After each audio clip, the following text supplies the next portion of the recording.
Amendment number 1301 is a sidewalk replacement program.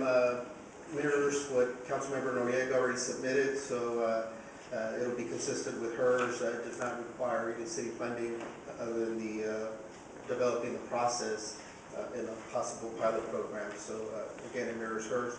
13.02 deals with immigration service providers. We have a proliferation of some of these businesses, a lot of effort and work being done around immigration, and a lot of citizens are easily taking advantage. These individuals many times give legal advice, for example, which they're not permitted to do. The definition in the U.S. of notary public is much different than what notarios are considered in places far away. So just kind of does a review. It's a potential revenue source that we end up creating some kind of registration process. 13.03 deals with a fire code review.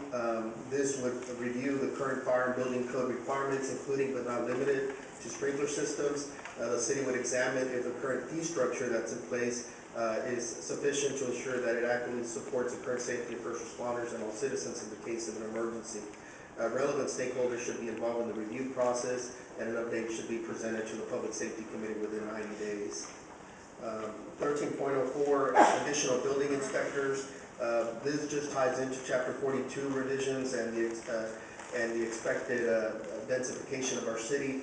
We heard a lot of just the need for greater oversight, and I think that if we take a deeper dive into this, we could also find ways that we could make the permitting process even more efficient for builders, but at the same time making sure there's the adequate oversight in the communities to make sure that these projects are being done correctly. And finally, 13.05 goes with tactical armor for HPD. In the current crime fighting world, what we're seeing is a lot more active shooter type situations with mass casualties, and our first responders are expected to go and confront that danger and engage.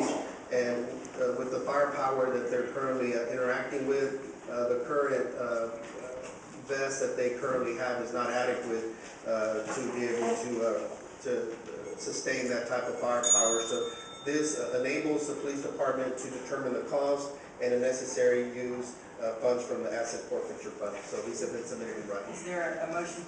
Did you wish to continue, or you?